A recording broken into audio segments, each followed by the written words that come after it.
Hola hermanos, bienvenidos a la clase número 30 de hermenéutica. El tema de hoy es la interpretación de los evangelios y es un tema tan amplio que lo vamos a dividir en dos domingos. Esta es la primera clase referida a este tema y quiero decirte que, como tal vez ya sepas o tal vez no, los evangelios dividen a la Biblia en dos. Dividen el Antiguo Testamento del Nuevo Testamento. Son 4 libros que fueron escritos por 4 autores diferentes, humanamente hablando: Mateo, Marcos, Lucas y Juan. Digo humanamente hablando porque sabemos que el autor intelectual, como hemos hablado en otras oportunidades, es el Espíritu Santo, es quien le dicta a cada ser humano qué escribir. Y bueno, son testimonios basados en, en el tiempo de estas personas que pasaron caminando al lado del Maestro. Y también en información que fueron recolectando, como más que nada en el caso de Lucas. Estos textos registran la historia de Jesús sobre la tierra, su ministerio, algunas frases que dijo, expresiones que solía usar, milagros, parábolas, que era una de las formas favoritas para el Señor enseñar a sus seguidores. Por eso es que son textos tan poderosos. Toda la palabra es poderosa porque es palabra de Dios, eso lo sabemos. Pero también son textos únicos, tienen esto de especial, que es Dios mismo caminando en la tierra, hecho hombre. Esto es fantástico. Es la culminación de muchas profecías dadas en el Antiguo Testamento. Es el relato donde se nos cuenta también lo caro que le salió a Dios la paz con el hombre, entendiendo que es una paz que se perdió por nosotros, no por Él. Eh, Leyendo los evangelios entendemos lo mucho que le importaba a Dios restablecer esa relación quebrada con el ser humano, tanto así que entregó a su único Hijo, Jesucristo, para acercarnos a Él. Por eso creo que nadie que lea los evangelios con el corazón correcto puede seguir siendo el mismo. Después hay una canción que me encanta por ahí con los jóvenes, no la voy a cantar, quédense tranquilos, pero sí tiene una expresión que me encanta y a los jóvenes se la suelo contar dos por tres, que es imposible chocar contra tu cruz y seguir siendo igual, dice esta canción. Y creo que es eso, es imposible que leamos eh, todo lo que Jesús hizo por la humanidad, desde los milagros, la alimentación, la sanación de las personas, hasta su sacrificio, hasta dejar hasta la última gota de sangre por amor, no solo de los que estaban en ese tiempo con Él, sino tuyo y mío, por amor a nosotros. Y leer ese testimonio, algo nos tiene que tocar, algo nos tiene que movilizar. Por eso es importante que interpretemos bien estos textos.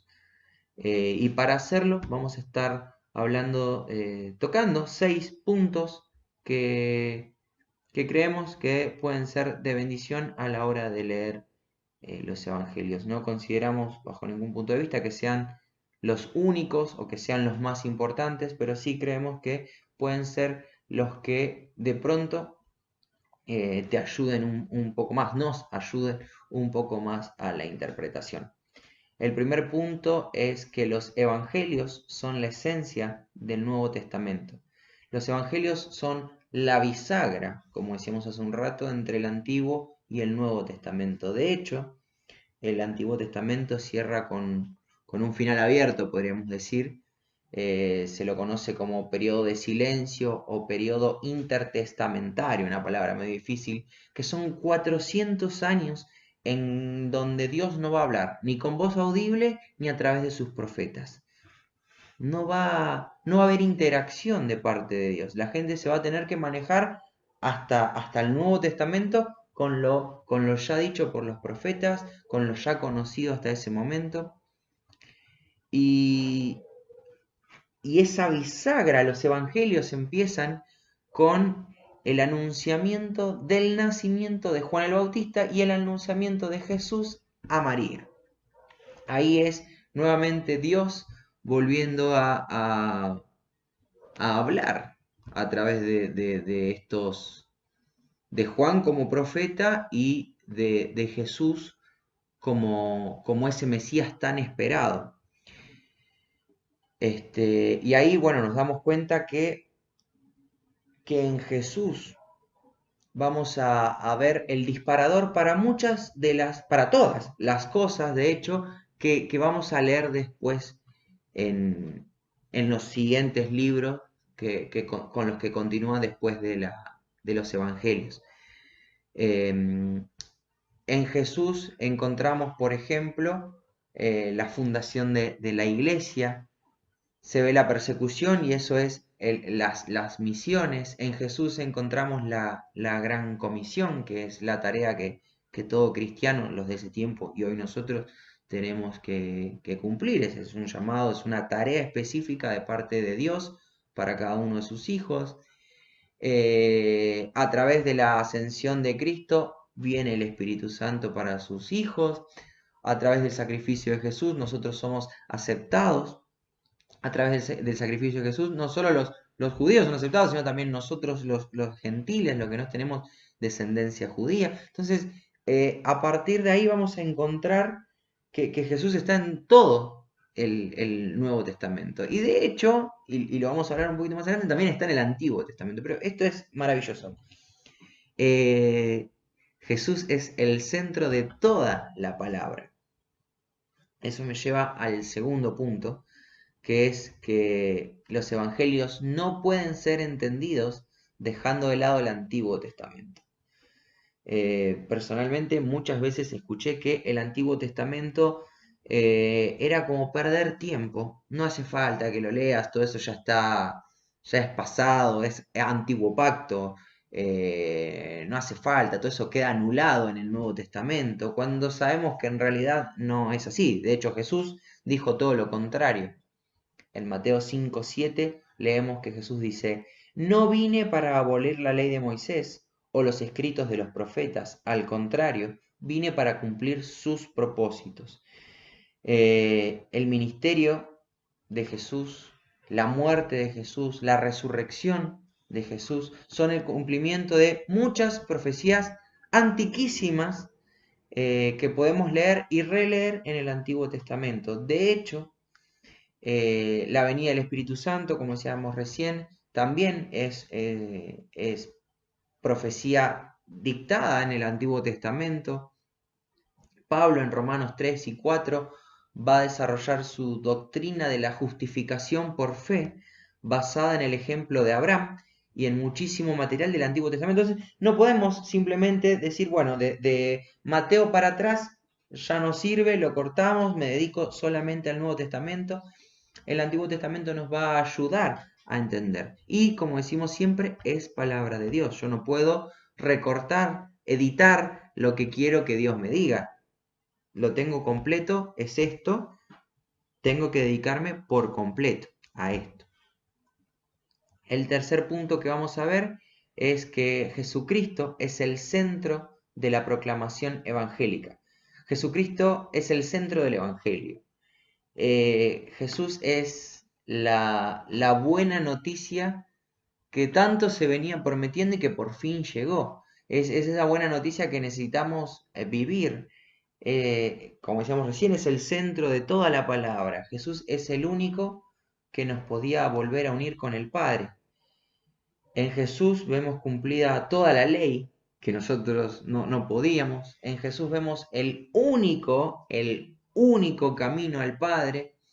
En Jesús encontramos ese agua de vida que sacia nuestra sed. En Jesús encontramos un ejemplo infalible para imitar.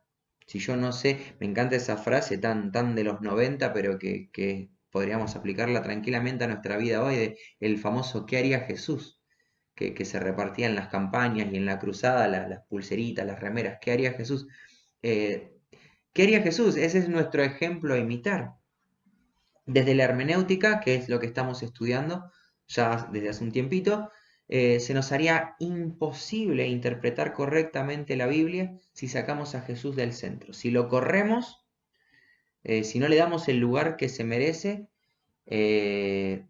todo lo demás carecería de sentido. Esta frase me encanta: Jesucristo es el mensajero, es quien venía a dar esas buenas nuevas, pero también es el mensaje. En Él tenemos vida. El cuarto punto que vamos a estar trabajando, estudiando, es que Cristo es el gran antitipo de todos los tipos del Antiguo Testamento. Parece un trabalenguas, queda tranquilo, ahora lo vamos a desarmar un poquito y vamos a ver qué es esto de los tipos, los antitipos. ¿Qué quiere decir esto? Primero tenemos que entenderlo. Llamamos tipo a todas aquellas alusiones, figuras, eventos e incluso objetos que sirven para simbolizar una realidad espiritual futura y todavía más grande, de mayor magnitud a la que se está presentando en primera medida. Te voy a dar un ejemplo que tal vez nos ayude a entender. El cordero de la Pascua que sacrificaron los hebreos, el pueblo de Israel, antes de salir de Egipto, sería el tipo. Y Jesús, como cordero sacrificado de una vez y para siempre, sería el antitipo. Ahí se entiende un poco más, ¿no? Jesucristo sería el antitipo, esa verdad espiritual más grande que la primera. En 1 Corintios 5:7 leemos que dice lo siguiente: Limpiaos pues de la vieja levadura para que seáis nueva masa, sin levadura como sois, porque nuestra Pascua, que es Cristo, ya fue sacrificada por nosotros. ¿Ven? Esto no es algo que nos estamos inventando nosotros, es bíblico. La Pascua tuvo un momento específico, fue la salida del pueblo de Israel de Egipto, salida auspiciada por Dios, quien los saca, quien los provee, quien los lleva a la tierra prometida. Ese momento que ellos festejan, que el judío festeja como Pascua, para nosotros no sería más que un evento histórico. Dios sacando a su pueblo, un evento histórico genial, fantástico, pero ajeno a nosotros los que no somos de descendencia judía. Sin embargo, entendiendo que Cristo es el antitipo de la Pascua, que Cristo es la nueva Pascua, una Pascua más grande, es que a nosotros nos toca de cerca. Ya no es la salida del pueblo de Israel de Egipto. Hoy para nosotros simboliza a Jesús dando su vida para salvarnos a nosotros.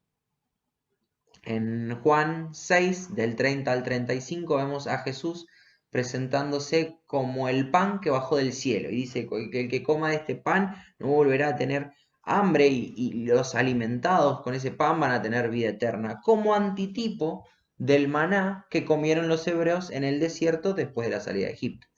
Ese maná que tenían que ir a buscar todos los días. Hoy Jesús se presenta como ese pan que comemos una vez y para siempre. Se entiende un poco más ahí, ¿no? Esta idea de tipo y antitipo.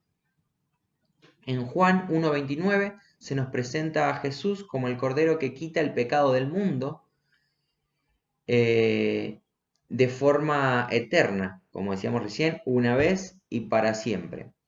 Y antes el cordero sacrificial se mataba una vez al año para limpieza de todos los pecados de quien estuviera sacrificando ese cordero.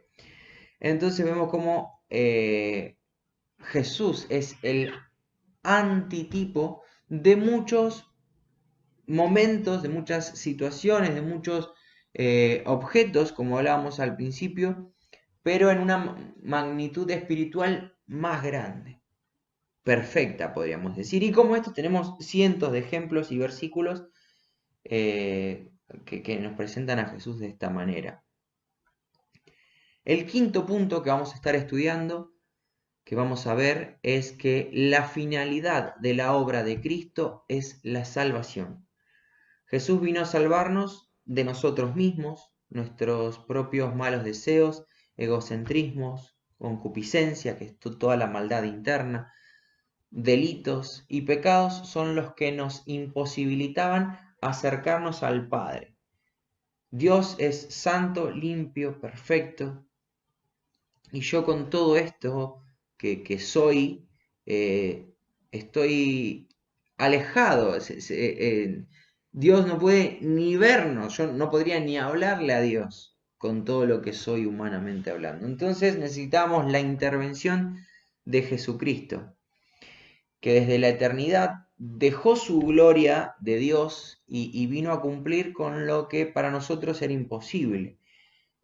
Con toda la ley, es para nosotros imposible. Durante algún tiempo tal vez podamos llegar a mantenernos cumpliendo con ciertos parámetros, pero a la larga siempre vamos a fracasar. De hecho, ese es el propósito de la ley, demostrarnos que necesitábamos a un Jesús que la cumpliera de forma perfecta y excelente, porque nosotros no podíamos. Entonces, en el sacrificio de Jesús encontramos a Cristo diciendo, bueno, Miguel, en este caso vos, oyente del otro lado, no están limpios. No pueden acercarse al Padre. Son culpables, merecen la muerte, dice la Biblia. Que todo lo que podemos recibir es muerte, es lo que nos merecemos. Él dice, bueno, yo que sí cumplí con toda la ley, me voy a sacrificar, me entrego por los pecados de Miguel, el culpable soy yo. Pero Jesús, vos no hiciste nada, no, yo elijo, eso es lo maravilloso de lo que creo yo, el mayor acto de amor de toda la humanidad, es Jesús diciendo, no tengo culpa, pero para que Miguel no esté separado del Padre, para que vos del otro lado no estés separado del Padre, yo me voy a separar de él. Es ese amor sacrificial terrible, enorme, que hoy nos mueve. Sabemos que Jesús murió por nuestros pecados, se hizo culpable siendo inocente, para hacernos inocentes a nosotros que éramos los verdaderos culpables. Y eso es lo que nos da esperanza, eso es lo que nos permite acercarnos al Padre y ser de pronto hallados limpios, porque nuestras culpas fueron cargadas sobre Jesús.